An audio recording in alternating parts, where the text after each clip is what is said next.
ये चीज़ें इतनी ज़रूरी हैं कि अज़ान की आवाज़ आई और नमाज का वक्फ़ा भी नहीं किया गया। ये नॉर्मली ऐसा होता नहीं है। कभी असेंबली में अज़ान की आवाज़ आती है तो फ़ौरन कहते हैं जी अब नमाज का वक्फ़ा कर लें, लेकिन ये काम शायद ज़्यादा ज़रूरी है तो इस काम को जारी रखा गया। दूसरा, जो लोग दावा कर रहे हैं वो बार बार कहते हैं जी इरफान सिद्दीकी साहब के साथ भी बड़ी ज़्यादती की गई है। एक लंबी वफ़ादारी है उनकी, लेकिन उसके बावजूद कल सेनेट का इजलास मुलतवी नहीं किया गया। लेकिन कोई बात नहीं, वो तो ये चीज़ें होती रहती हैं, ये चीज़ें होती रहती हैं। सियासत के सीने में दिल नहीं होता। अगर तो ये सच है तो ये अफसोसनाक बात है। मैं उम्मीद करता हूँ और दुआ करता हूँ कि ये बात सच ना हो, क्योंकि ये जब जब याद आएगी पाकिस्तानियों को तो पाकिस्तानियों को तकलीफ़ ही होगी, और तकलीफ़देह याददाश्तें हैं ज़्यादातर पाकिस्तानियों की।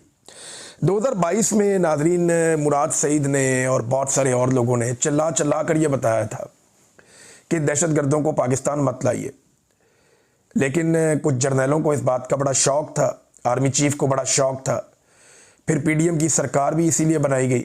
तो इन सब ने मिलकर दहशतगर्दों को पाकिस्तान के अंदर दाखिल किया। इमरान खान की हुकूमत को अप्रैल के दूसरे हफ्ते में गिराने के बाद जून, जुलाई और अगस्त में बड़ी तेज़ी से दहशतगर्दों को पाकिस्तान के अंदर लाया गया। उन्हें पाकिस्तान के अंदर लाकर सेटल किया गया।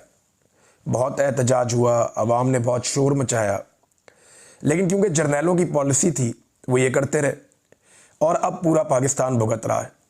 ये आग जो है वो सबके दरवाजे तक आएगी। मैंने कहा था अब आ रही है।